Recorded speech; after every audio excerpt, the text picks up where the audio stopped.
someternos a un régimen de amnistía. No, no, por favor. Tampoco que sea la ocasión para remediar los tremendos huecos fiscales que recibió en silencio el gobierno actual. Doctor, pero dígame una cosa, ¿usted considera que este tema de la inseguridad se puede acabar en corto tiempo o es un tema a largo plazo? Lo que pasó en Colombia, lo que está pasando en México y lo que podría pasar en el Ecuador, a lo mejor son espejos en los que nos debemos mirar, ¿o no es así? Son ejemplos que debemos tenerlos pendientes. La tarea de la seguridad, a diferencia de otras épocas, dejó de ser estratégica y se convirtió en un recurso urgente y diario. Nosotros no podemos, porque terminamos ya con los rehenes, rescatamos a todos los rehenes, Canal 10 está funcionando, podemos decir se acabó la película. No, la película en estas condiciones continúa. Vuelvo a repetir que hemos visto crecer todos, y aquí no hay que exculparse, todo lo que sucedió en el Ecuador a raíz de la cierre de la base de Manta. Se abrieron las puertas de par en par, se abrieron nuestras costas, se abrió la costa maravillosa de Manabí, que es de agua profunda y de libre acceso al mar. O sea, nos convertimos sin querer en anfitriones. Hoy tenemos que pagar y lo vamos a pagar diariamente y por mucho tiempo y a lo mejor de 1 o 2 generaciones nuestra seguridad. Ya peleamos con enemigos absolutamente diferentes, ya no son territoriales, ahora son enemigos que tienen muchísimo, y este es un factor que tenemos que evaluar, recursos financieros. Como decía un señor columnista, creo apellido Serrano, un abogado muy brillante de Primicia, el problema en este instante de estos grupos mafiosos es que no tienen dónde gastar la plata, porque están marcados. Y de repente esa plata comienza a marcarse en inversiones de violencia. Hemos tenido nuestras cárceles, no es como he descubierto ayer o antes de ayer o la semana pasada, que teníamos gallineros, que teníamos piscinas dentro de las cárceles ecuatorianas, por favor. Estamos hablando del mismo Ecuador. Estamos hablando de un Ecuador de 1 año atrás, de 2 años atrás. El diálogo continúa con nuestra compañera, la ingeniera Noemí Ceballos, a quien le damos el cordial buenos días. Adelante, Noemí. Hola, buenos días. Muchísimas gracias, Julio. Buen día, doctor Negrete. Eh, el tema de subir el IVA no es algo nuevo, ¿no? En su momento, cuando tuvimos la situación del terremoto, el presidente Rafael Correa también subió la tarifa del IVA. Si yo no estoy equivocada, también en 3 puntos por 1 año. Ahora, digamos, ha causado como mucha alboroto, por decirlo de alguna manera, el subir esta tarifa, pero recordemos que estamos en una situación que viene arrastrando el país, no solamente el gobierno actual, sino ya los en donde hay una urgencia de liquidez.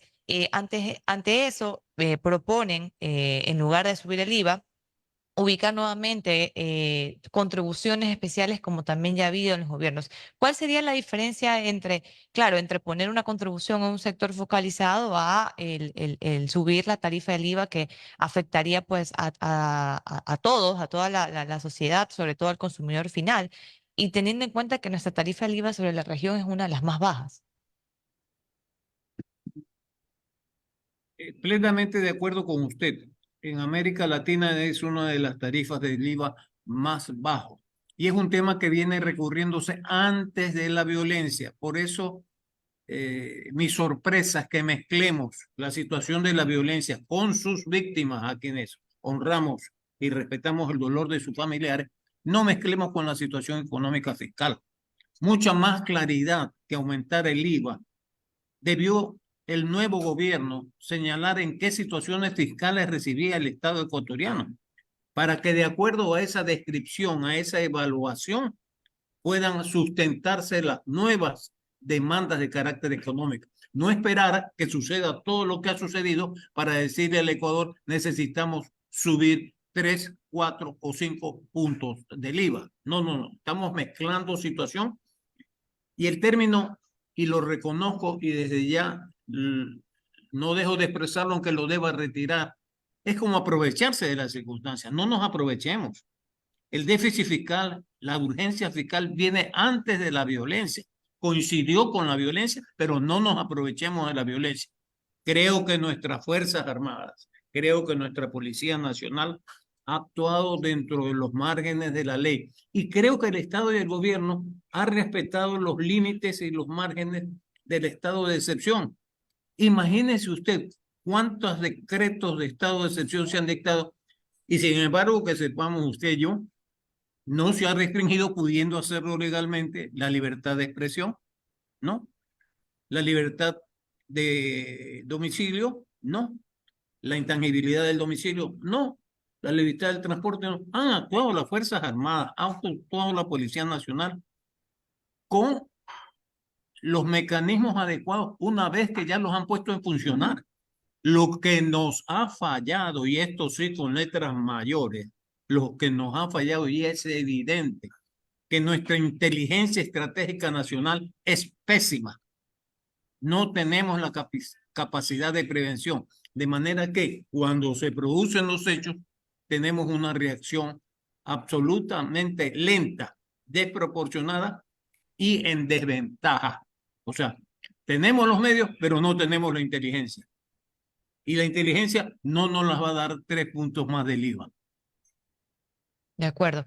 Ahora, respecto a la focalización de subsidios, el tema subsidios también ha sido, como decir, una papa caliente desde los gobiernos anteriores y que nadie se ha atrevido a tocarlo.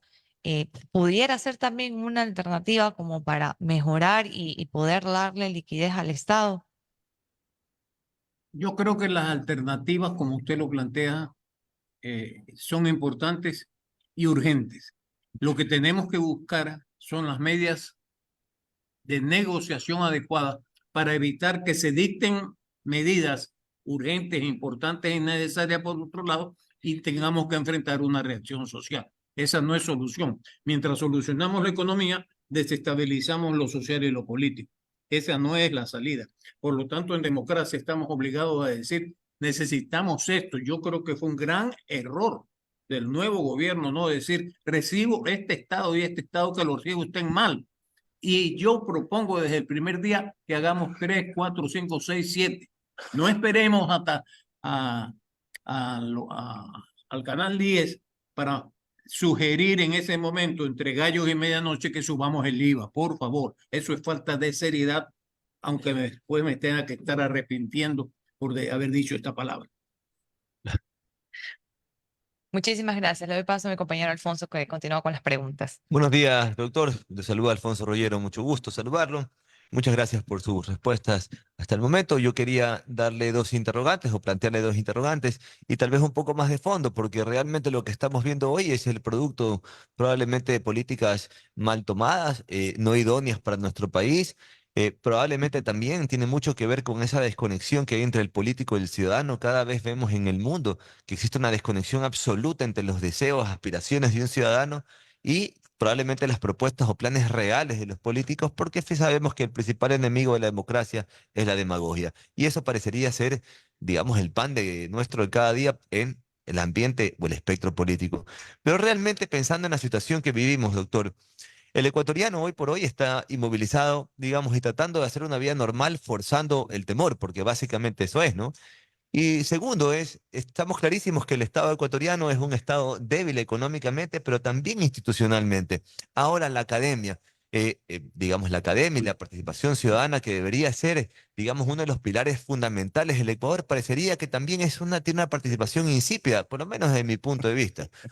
Tanques de pensamiento, propuestas organizadas, los 10 puntos básicos del Ecuador, los 10 temas intocables del Ecuador, así venga cualquier político, porque finalmente los políticos vienen y van y los únicos que se quedan y usualmente siempre pagan la factura es el ciudadano. Entonces, ante estos escenarios o ante este escenario y probablemente esta crispación política y ciudadana mundial, porque no solo le atañe al Ecuador solamente le ponemos un signo más y le ponemos más narcotráfico. ¿Por qué? Porque somos laxos en los controles, porque es muy fácil comprar, porque es muy fácil vender, el control financiero sigue siendo insuficiente para la cantidad de dinero mal habido y la tentación de la corrupción. Pero planteado ese escenario, doctor, siempre pensando con esperanza en mañana, porque el que no piensa en 20 años con esperanza, pues estaría muy complicado en seguir adelante el siguiente, digamos, ¿no? Doctor, sus apreciaciones, por favor. Absolutamente de acuerdo con ustedes. Y quiero aprovechar sus palabras para destacar algo. Sorprendentemente, hemos observado que al iniciar este nuevo gobierno, que es un gobierno sumamente corto, se ha logrado en el campo político y en el campo legislativo un acuerdo entre el gobierno y entre dos fuerzas aparentemente antagónicas, digo aparentes quizás con sarcasmo, entre el correísmo y el socialcristianismo. Hace algún tiempo que no teníamos un parlamento con el cual las coincidencias y las posibilidades de diálogo sean tan inmediatas y posibles como son en este momento. Hemos podido hacer eso los ecuatorianos en materia política. La pregunta es, ¿podemos llegar a esa misma conciliación? No en 20, 30 puntos de carácter económico, pero sí en algunos estratégicos con la debida promoción y con el ejemplo que significa de mucho valor de parte de las organizaciones políticas, vamos a realizar esta subida de impuestos. Se estoy sacando el caso del IVA que ha sido mal planteado, mal utilizado y tiene un pésimo final. Vamos a usar este mecanismo, vamos a usar esta redacción, vamos a darle esta facultad al gobierno nacional. Y recordémoslo al pueblo ecuatoriano que tenemos un gobierno de 15, 16 o 17 meses y que tenemos que elegir otro. Y que esperemos que ese otro que elijamos, cualquiera que sea, tenga mejores condiciones que el que ha recibido el señor Noboa, que son pésimas condiciones económicas. Por lo tanto, qué mejor oportunidad que estos 15, 16 o 17 meses para que estos tres grupos que se han logrado sentar en la misma mesa política puedan sentarse en una mesa económica y social y diagramar cosas concretas, inmediatas, posibles, que nos cuesten a todos, pero que sí podamos aportar con nuestra aquiescencia. No es necesario llegar a los extremos argentinos del señor Milei para hacer una revolución, no, hagamos cosas concretas y que el señor Noboa se vaya a su casa o se reelija con un haber en sus manos en materia de logros económicos, que van a ser duros, no hay una medida económica que no sea duro. Eso tenemos que educar al pueblo ecuatoriano y me pongo de acuerdo con sus palabras, que los que primeros que tenemos que educar en eso somos las universidades. Pero parte de la educación comienza con un verbo, con un instrumento gramatical, que sean posibles, que sean inmediatas y que sean transparentes. No podrán ser muchos, no será la gran solución, pero es el paso adelante. Cuando en esta oportunidad, llámese conflicto bélico, guerra, lo que quiera llamarse, se ha logrado lo que se ha logrado a pesar del dolor de algunas familias ecuatorianas, es porque se ha podido. Y no estamos en dictadura, por favor, no estamos en dictadura. Hemos estado dentro de un régimen de estado de excepción. Hemos visto, y por favor recordemos estas imágenes, el día de ayer en los medios de comunicación, como ciudadanos comunes y corrientes entregaban presentes, víveres, cualquier medio de decirle al soldado y al policía, estamos con ustedes, somos lo mismo. Esa ha sido la gran victoria del Ecuador históricamente, una gran unidad que otros países lamentablemente no lo han tenido. Aprovechemos la oportunidad, sentémonos a la mesa y otra vez que esas tres fuerzas políticas que han logrado darse la mano se la vuelvan a dar en cosas posibles, cortas, inmediatas y que tengan el secreto de devolvernos la fe en el futuro. Las 9 de la mañana con 58 minutos. Doctor Alfredo Negrete, perdón. Una consulta sobre los escenarios en los cuales estamos justamente hoy por hoy pisando y en los que se pueden dar. Dentro de la actual coyuntura de guerra interna, una consulta popular que todavía no hay respuesta de parte de la Corte Constitucional. Suponemos que esta semana, máximo la otra, habrá alguna respuesta de la Corte Constitucional. Pero a lo que iba es una consulta popular ¿le favorece al gobierno estar bajo este régimen, digamos, de estar en estado de excepción y bajo lo de la guerra interna, o más bien puede ser algo de doble filo? Las consultas populares en el Ecuador han tenido una ruta muy irregular.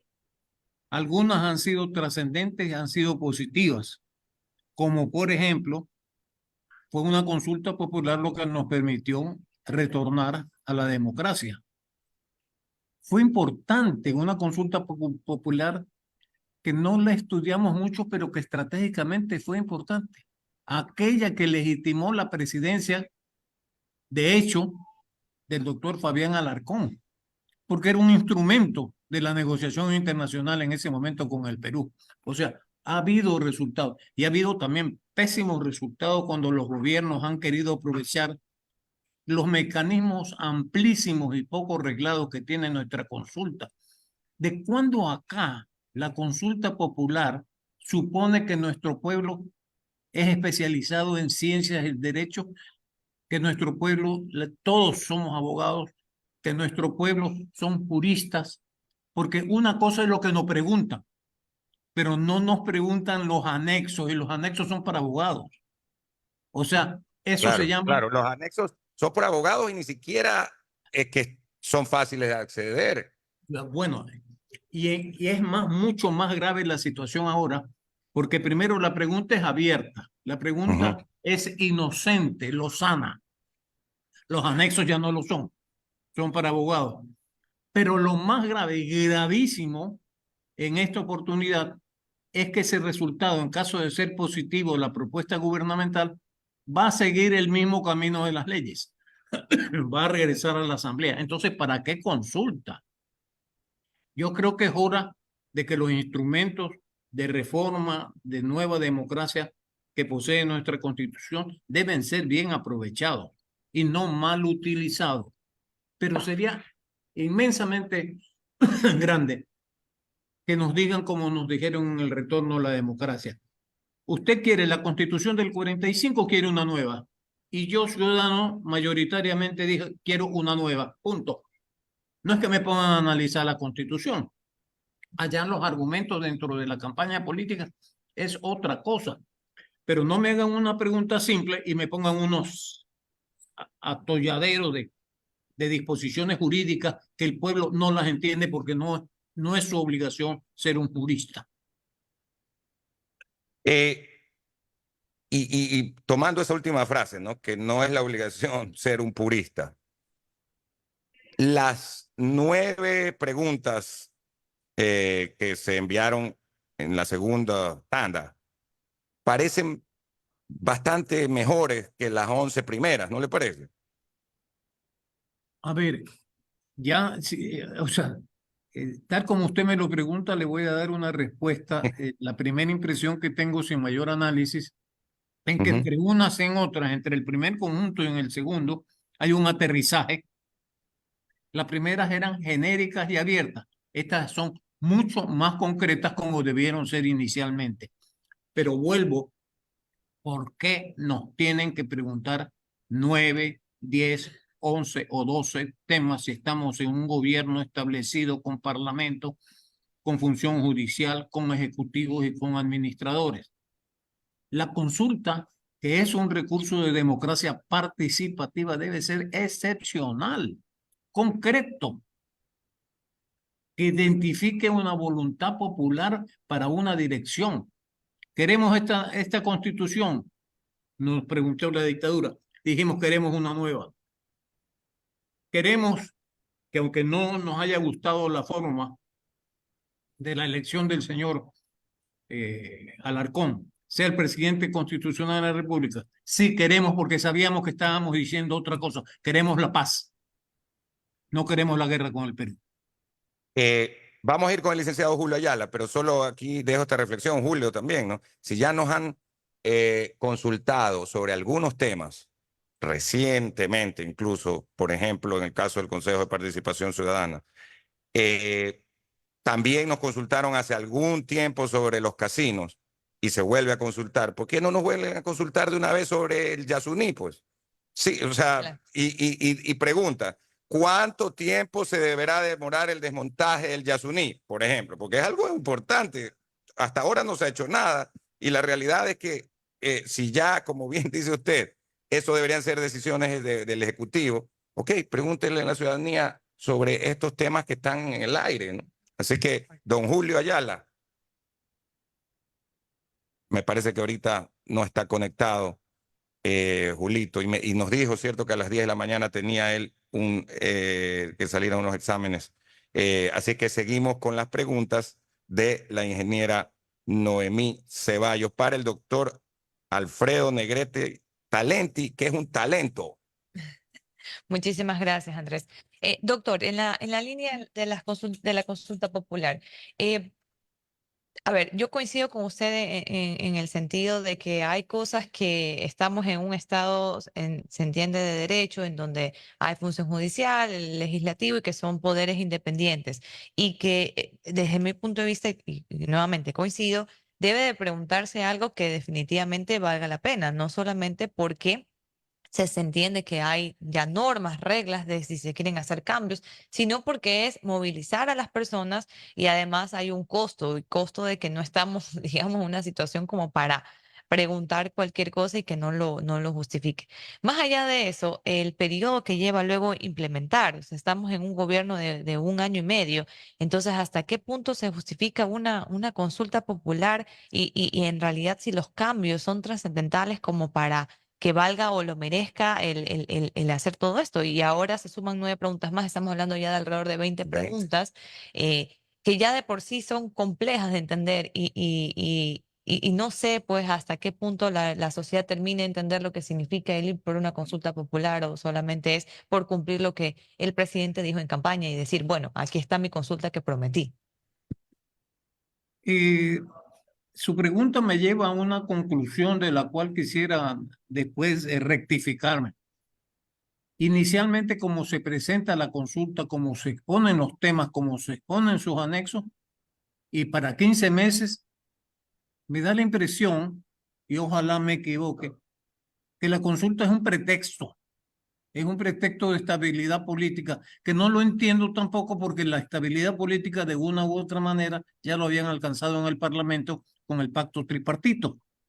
Entonces, ¿para qué una consulta popular? ¿Para qué el gasto cuando estamos repletos de convocatorias electorales? Si tenemos una campaña inmediata en el 25 de carácter general, salvo que se quiera aturdir más al señor ciudadano y también se le meta la consulta dentro de tantas papeletas que va a haber. O sea, la consulta no tiene absolutamente ningún pie, ningún fundamento. Por eso es que la pregunta se cae por su propio peso. Por eso es que la pregunta necesita ese apoyo, esas vigas que logren sostener la primera metiendo 9 preguntas más. Y no importa, al pueblo se le pregunta lo que sea, no entienden. Claro.